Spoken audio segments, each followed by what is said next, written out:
अस्सलाम वालेकुम my YouTube family, welcome to my Ramzan vlog. यहाँ पर जिस सहरी का टाइम हो चुका है, उठकर मैं सबसे पहले कहवा रखती हूँ। उठकर यानी कि सोती मैं हूँ नहीं, कोशिश मेरी यही होती है कि मैं जागती रहूँ, लेकिन कभी कभी बंदे को नींद आ भी जाती है। नींद पर आपका इख्तियार नहीं होता। तो यहाँ पर जी कहवा रखने के बाद मैंने पेड़े बना लिए थे। पहले मैंने पहला पेड़ा बनाया, उसके बाद जी मैंने दूसरा बनाया। यहाँ पर आप पेड़े देख के परेशान हो गए होंगे कि अनम ने इतने ज़्यादा पेड़े किसके लिए बना लिए, 2 पेड़े। हाँ जी, यहाँ पर आयुष्मान और हुर के बाबा कल लास्ट नाइट आ चुके हैं। तो बस हम सहरी करने के लिए उठ चुके थे, मैं भी उठी हुई थी और वो भी थोड़े बहुत कच्ची पक्की नींद में थे। तो मैं कोशिश ये करती हूँ कि मैं पेड़े वगैरह रेडी कर लूँ, चाय बन जाए, सालन वगैरह गर्म हो जाए और जब मैं रोटी तवे पे डालूँ देन उनको बुला के लाऊँ। यहाँ पर जी जैसे कि आप जानते हैं कि मैं ऑलपर्स की चाय पीती हूँ। फ्रेश दूध की चाय मैं पी लूँ पर मुझे लगता ही नहीं कि मैंने चाय पी है। और कुछ लोग फ्रेश दूध की चाय पीते हैं, वो पैक की नहीं पी सकते। मैं किसी और मिल्क पैक की नहीं पी सकती, मैं तरंग की नहीं पी सकती, मैं हलीब की नहीं पी सकती, मैं सिर्फ ऑलपर्स की शौक़ से पीती हूँ। यहाँ पर जी मैंने पराठे के पेड़े बना लिए हैं और इतने में हूर और शमान के बाबा भी उठ के आ गए थे और वो गए हुए थे फ्रेश होने के लिए। यहाँ पर जी मेरी चाय में से इतनी अच्छी खुशबू आ रही थी। सहरी का टाइम हो, हल्की हल्की रोशनी हो और ऐसी चाय हो आपके हाथ में, तो फिर क्या ही कहने, और वो भी रमज़ान में। माशाल्लाह माशाल्लाह। यहाँ पर जी पराठा रेडी हो गया है, चाय रेडी हो गई है। और जैसे कि लास्ट नाइट मैंने काले चने राइस बनाए थे, क्योंकि ये फरमाइश पे बने थे हूर के बाबा की। जैसे कि आपको पता है वो पेशावर होते हैं, तो पेशावर में ना चावल इतने नहीं खाए जाते। तो उनकी यही कोशिश होती है और मेरी भी यही कोशिश होती है कि जब वो आए तो ज़्यादातर मैं राइस ही बनाऊँ।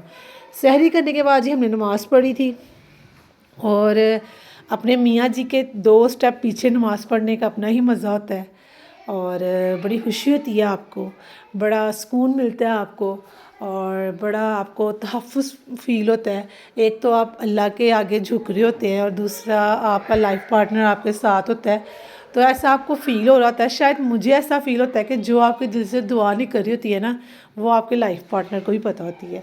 उसके बाद जी सुबह हो गई थी, मैं गई थी ऊपर अपने बच्चों के साथ। वहाँ पर हमने कुछ पिक्स बनाई, कुछ हल्ला गुल्ला किया बच्चों के साथ और उसके बाद मैं नीचे आ गई। नीचे आने के बाद जी मैं चली गई थी मार्केट, क्योंकि थोड़ा सा काम था, 1-2 चीज़ें लेनी थी जिनकी बहुत ज़्यादा ज़रूरत थी।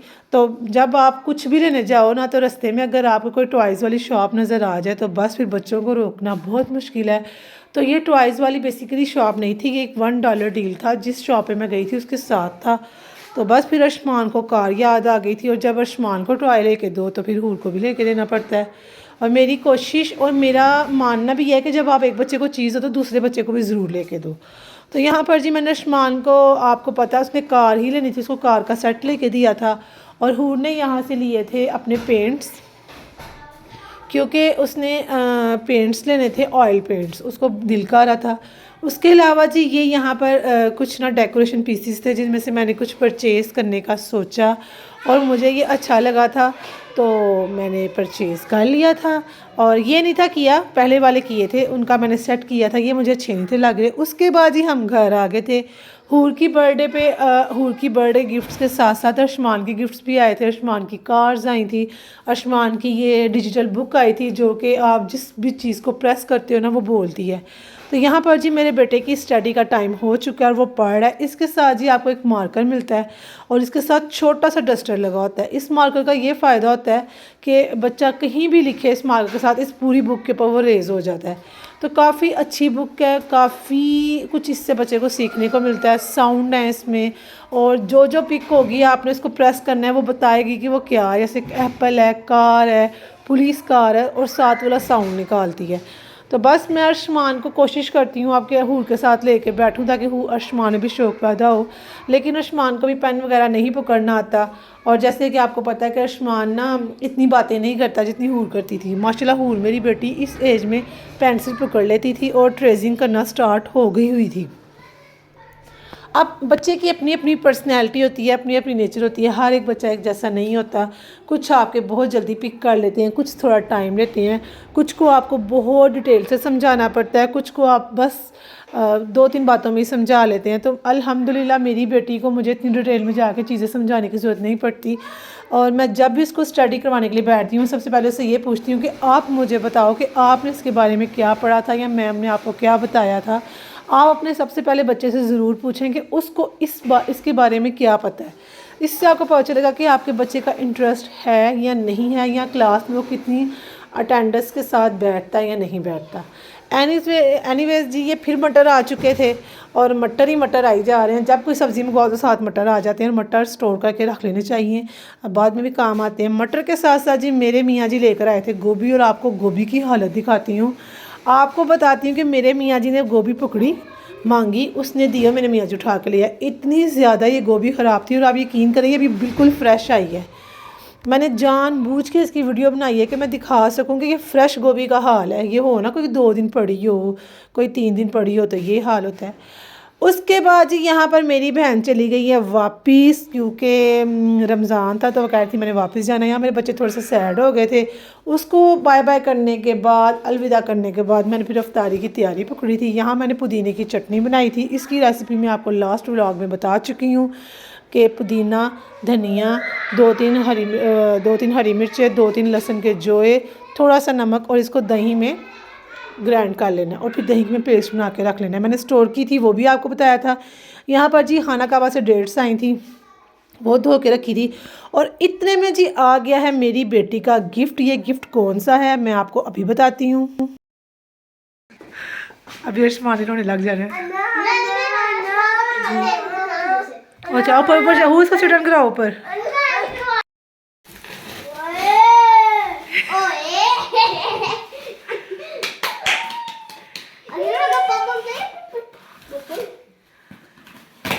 वो सीजर उसके मुंह के पास है।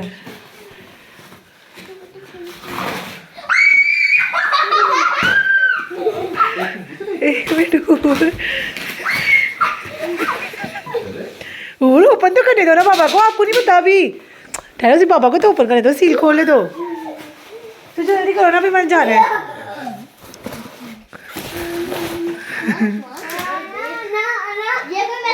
सच हो जाओ मेरे बेटे, सच हो जाओ मेरे बेटे ने रोने। मैं अपने बेटे को आज ही कार लेके देती हूँ, ठीक है।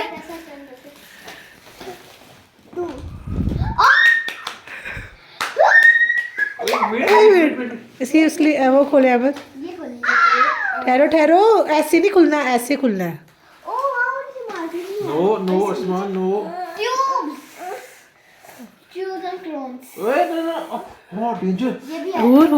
और अभी ये छोड़ दो अभी आप।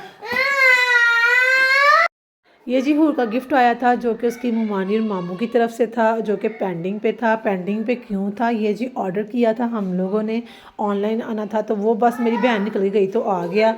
और हूर की एक्साइटमेंट आप चेक कर सकते हैं। साथ साथ जी आपको पकोड़े नज़र आ रहे होंगे, ये मैं अफ्तारी की सामान तैयार कर रही हूँ। ये जी दही भल्ले चाट बनाई थी, ठीक है, फुल्कियों वाली।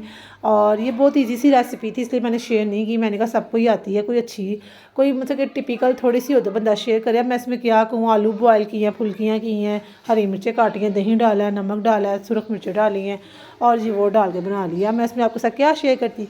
ये जी मेरी बेटी ने मेरे लिए कार्ड बनाया था, और जो कि मैं रख के भूल गई थी, तो मेरी बेटी लेकर आई, तो मैंने कहा क्यों ना आपके साथ शेयर करूँ। वुमेंस डे पे आई लव माई वूमेन। और ये मेरी बेटी ने जी अपनी पॉकेट मनी में से चॉकलेट लेके उस पर लगाई थी, क्योंकि मुझे चॉकलेट्स बहुत पसंद है। थैंक यू सो मच मेरी जान। और उसके साथ साथ जी मैंने सोचा क्यों ना फ्रूट चाट बना लूँ, तो सारे फ्रूट्स मैं थोड़े थोड़े ले आई थी बास्केट में से। और मैं ना अपने फ्रूट्स जो है ना आयरन स्टैंड के ऊपर रखती हूँ, बास्केट के अंदर। किचन में नहीं रखती हूँ, क्योंकि किचन में रखने से ना मुझे लगता है जैसे वो ख़राब हो रहे हैं और नरम पड़ गए। आप यकीन करें, फ्रूट्स कट के मिक्स होके इतने प्यारे लग रहे थे। मैंने अपने हस्बैंड को कहा था कि हर एक फ्रूट लेकर आना, कि कलरफुल फ्रूट्स होना बड़े प्यारे लगते हैं। यहाँ पर जी मैंने कटिंग करके प्लेट में रख ली है। इसमें गावा है, स्ट्रॉबेरी है, एप्पल है, ग्रेप्स है, ऑरेंज है, वो बनाना है, कीवी है और इसके अलावा जी मैंने सफ़ेद चने बॉईल करके उनको रख लिया हुआ है, फ्रीज़ कर लिया हुआ है, वो भी मैं आपको दिखाऊंगी। उसका भी बहुत फ़ायदा होता है कि आपने जब चाट बनानी हो थोड़े से लिए गर्म पानी, हल्के से गर्म पानी में डाले, वो नॉर्मल हुए तो उसे मिक्स कर लिया। यहाँ पर जी मैंने सब कुछ डाल लिया है और उसके बाद जी इसमें थोड़ी सी काली मिर्ची डालनी है। काली मिर्ची से पहले जब आपने फ्रूट्स डाल लेना ना, तो आपने इसमें थोड़ी सी 1 चम्मच शुगर डाल के ना उसके प्लेट ढक के रख देनी है, शुगर मेल्ट हो जाएगी। उसके बाद जी आपने जो मैंने आपको जूस सिखाया वो थोड़ा सा जूस डालना है, सिर्फ इसको थोड़ा सा रस मिसा करने के लिए। थोड़ी सी काली मिर्ची डालनी है और 2 चुटकी चाट मसाला डालना है। उसके बाद जी आपने इसमें थोड़ा सा जामे शीरी रूह अफ़ज़ा डाल दें ताकि कलर इसका ज़रा प्यारा हो जाए, ब्राइट हो जाए और अच्छा लगे। वैसे ही फ्रूट्स अगर इतना प्यारा लग रहा था, और मैं आपको इसकी डीपी भी पिक भी दिखाऊंगी जो कि बहुत प्यारी लग रही थी। और इसको आस्ता से मिक्स कर ले। इस पर आप डेट डालें, मैंने इसके ऊपर डेट भी डाली थी, और बादाम डालें। बादाम ख़त्म हुए थे, मैंने खाली डेट डाल दी थी, बादाम मैं आज डालूंगी। और ये चाट इतनी मज़े की बनी थी, इतनी मज़े की बनी थी, मैं आपको क्या बताऊँ। यहाँ पर जी मैं मिक्स पकौड़ों का मसाला रेडी कर रही हूँ। पहले जो मैंने पकोड़े बनाए थे वो आलूओं को लंबा लंबा काट के उसको बेसन में डिप करके तो वो बनाए थे, वो मेरी बेटी को पसंद है और मेरी मम्मा के घर वो ज़्यादातर बनते हैं। और मिक्स पकोड़े भी बनते हैं, हरी मिर्चें भी बनती हैं और बैंगन वाले पकोड़े भी बनते हैं। यहाँ जी मैंने बेसन में सुरख मिर्चें, दादर मिर्चें, ज़ीरा, पिसा हुआ धनिया नहीं था डाला, साबुत धनिया डाला था। उसके अलावा जी मैंने इसमें थोड़ा सा चाट मसाला डाला था और पानी डाला था, ज़ीरा डाला था और इसको ना अच्छी तरह बीट कर रही थी। आपने इसको इतना बीट करना है कि थोड़ा थोड़ा थिक रहे, क्योंकि ये जैसे जैसे टाइम स्पेंड होता जाता है ना, ये पानी छोड़ता जाता है। और वैसे भी जो आपने इसमें मटेरियल डालना है, जैसे मैंने इसमें पालक, सब्ज़ धनिया, हरी मिर्चें, आलू और क्या कहते हैं, हाँ ये चीज़ें डाली तो उन्होंने भी पानी छोड़ना ही था हल्का हल्का सा, तो मैंने इतना थिक रखा है, आपने भी इतना ही थिक रखना है। उसके साथ साथ जी मैंने पुदीने की चटनी जो पहले बनाई थी उसमें जी मैंने थोड़े सी पुदीने की चटनी कम डाली थी, ये ज़्यादा डाली है, फिर ये ज़रा मैंने अपने और अहमद के लिए बनाई है, वो मेरी बेटी के लिए थी। साथ साथ जी टमाटो केचप और गार्लिक चिली भी होती है। हमारे घर में गार्लिक चिली जी मेरे लिए आती है बस, क्योंकि मेरे हस्बैंड और मेरी बेटी जो है ना टमाटो केचप खाते हैं। उसके बाद जी मिक्स पकौड़ों में मैं आलू ज़रा लंबे लंबे फ्राई जिस तरह काटती हूँ, ज़रा अच्छे लगते हैं। और उसके अलावा जैसे मर्ज़ी आप कटिंग कर लें, मिक्स पकौड़े बनाने होते हैं। तो ये जी मैंने सिर्फ एक परागा टाइप बनाना होता है, यानी कि जो एक दफ़ा में ही बन जाए। परागा उससे कहते हैं जो एक दफ़ा में ही बन जाए, क्योंकि हमारी छोटी सी फैमिली है। उसके बाद जी मैंने डेट डाली थी, तो मैंने कहा मैं आपको दिखा दूँ। और देखें कितने प्यारे लग रहे हैं, कितने, इतनी मज़े की चाट बनती है। आप मेरे तरीके से बनाएं और खाएं, आप ज़रूर कहेंगे कि हमारी बहन ने बहुत अच्छी हमें रेसिपी बताई है। उसके अलावा जी ये मिक्स पकौड़े रेडी हो चुके हैं और मेरे हस्बैंड ले आए थे कचौरियाँ, क्योंकि लिए जितने भी रोज़े अभी तक मैंने गुजारे हैं, मैंने बाज़ार से कोई चीज़ नहीं थी मंगवाई, क्योंकि मैं कोशिश, मेरा दिल भी नहीं करता, क्योंकि अहमद नहीं होते इधर। तो मेरी यही कोशिश होती है कि मैं जो खाना है उसी के साथ इफ्तारी कर लूँ और पानी पी लूँ। इवन कि मैं अपने लिए जूस, टैंग, शेक भी नहीं बनाती। तो बस जब हस्बैंड आते हैं तो फिर दिल भी करता है उनके लिए बनाने का। बस जी जब मैंने मिक्स पकोड़े बनाए और वो गोल आलू वाले पकोड़े बनाए, तो मैंने भी थोड़े से फ्राइज़ भी ऐसे बना लिए थे क्योंकि लिए, और इतने क्रिस्पी बने थे, शायद मैं आपको इसमें तोड़ के भी दिखाऊंगी। तो बस फिर मैंने कहा कि अर्शमान फिर जिद ना करें, अर्शमान ये ना खाए तो मैं बना लेती हूँ। उसके साथ जी मैं खाना बना रही थी। खाना मैंने इफ्तारी से पहले बनाया था, लेकिन ये व्लॉग में बाद में ऐड कर दी है। अदरक लहसुन का मैंने पेस्ट बना लिया था। अदरक लहसुन लें और उसमें थोड़ा सा पानी डाल लें। आप इसको स्टोर करके भी रख सकते हैं। अगर आप इसको फ्रीज़ करना चाहते हैं तो आप इसको क्यूब्स में डाल के रखते हैं, और अगर आप फ्रिज में रखना चाहते हैं तो इसमें आधा चम्मच ऑयल मिक्स करके रख लें, फिर ये फ्रेश रहती है और इसमें फंगस वगैरह नहीं लगता और आपकी 10 से 15 दिन चल जाएगी।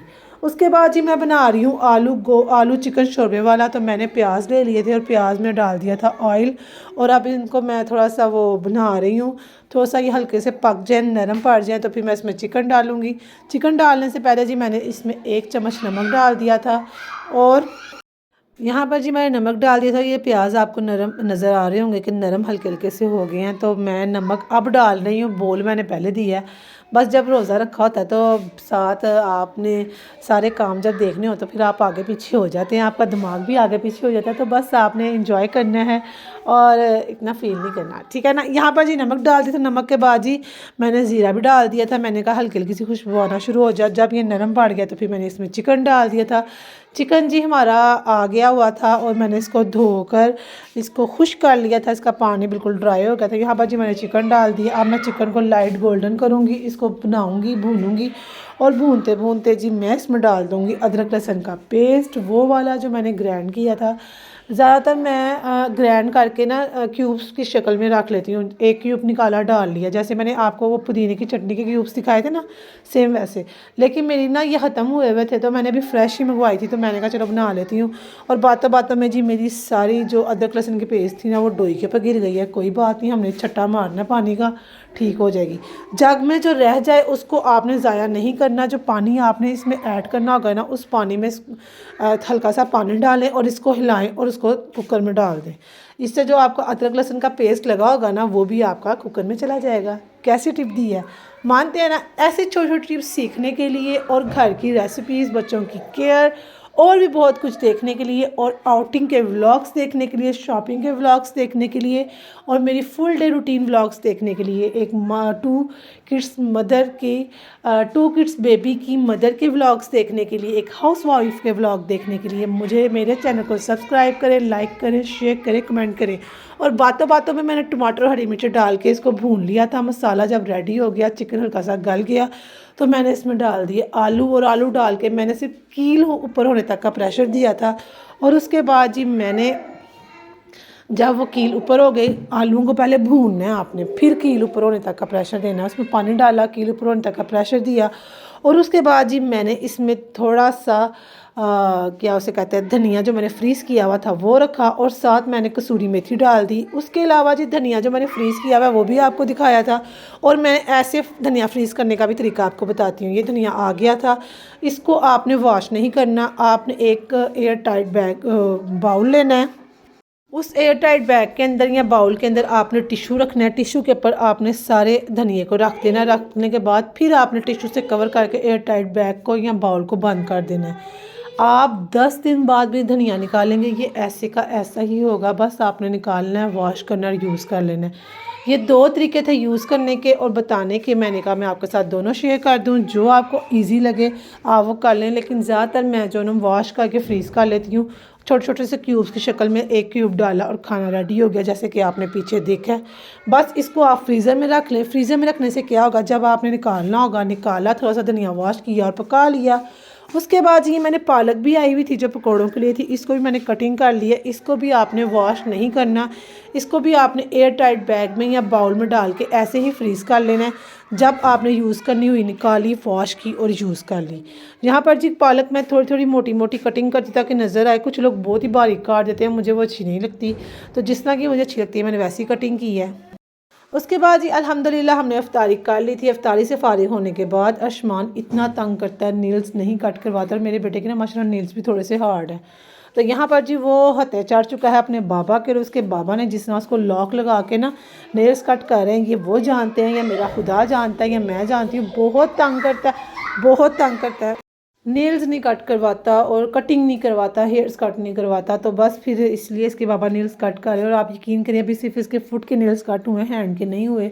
तो मेरी आदत है कि मैं हर फ्राइडे को बच्चों को शावर देती हूँ। शावर देने के बाद ना नेल्स थोड़े से नरम हो जाते हैं, जैसे कि हमारे बड़े कहते हैं, तो वो फिर मैं कट करती हूँ। लेकिन ये सोया भी हो ना अगर, तो मैं इसका नेल कट करना शुरू करूँ तो उठ जाता है और फिर सोता भी नहीं। इतना रोता है, इतना रोता है, इतना इरीटेट हो जाता है, इरीटेट करता भी अगले को। तो बस फिर इसके बाबा कटिंग कर रहे थे, तो मैंने कहा काट दें, शुक्र कर दी कि इसके नेल्स काट रहे हैं। साथ साथ वो फाइल कर रहे थे। और जी और मैंने आपको आज अपने पूरे रोज़े की रूटीन और व्लॉग शेयर किया है। सहरी आपको बहुत छोटी सी नज़र आई होगी, क्योंकि सहरी हम 2 बंदे करते हैं। मैं आजकल सहरी कर रही हूँ, वैसे मैं चाय पी के सहरी कर लेती हूँ, क्योंकि पूरी रात जागना होता है। तो कभी फ्रूट चाट पड़ी होती है, कभी कुछ पड़ा होता है, तो वो खाती रहती हूँ, तो बस फिर दिल नहीं करता। और यहाँ पर जी मुझे मेरे बेटे पे इतना प्यार आ रहा है, जैसे वो रो रहा था। बस फिर आप क्या कह सकते हैं, ये भी काम बहुत ज़रूरी होते हैं। इसी के साथ जी आई होप आपको मेरा व्लॉग अच्छा लगा होगा। मैंने आपके साथ रोज़े का व्लॉग शेयर किया, इंशाल्लाह आगे भी शेयर करूँगी। और अगर आप मेरे चैनल पे न्यू हैं तो मेरे चैनल को लाइक करें, शेयर करें, कमेंट करें, सब्सक्राइब करें। और अगर आप मेरे सब्सक्राइबर हैं तो कमेंट करें, लाइक करें और शेयर करें। इंशाल्लाह एक न्यू व्लॉग के साथ फिर हाजिर होंगी। वो भी व्लॉग धूम धड़का वाला भी हो सकता है और रोज़े का भी हो सकता है, कुछ भी हो सकता है। जिस सरप्राइज़ है, और मैं ऐसे सरप्राइजेस देती रहती हूँ। मुझे और मेरे बच्चों को और मेरे हस्बैंड को, मेरी फैमिली को और मेरे घर वालों को अपनी दुआओं में याद रखिएगा। इंशाल्लाह ताला एक न्यू व्लॉग के साथ फिर हाजिर होंगे। तब तक के लिए अपना भी ख्याल रखिएगा, अपनी दुआओं में याद रखिएगा। नमाज़ पढ़ें, कुरान पढ़ें, अल्लाह को याद करें और रोज़े रखें और गरीबों की जितनी हो सके उतनी मदद करें। तब तक के लिए अल्लाह हाफिज़, अल्लाह निगहबान।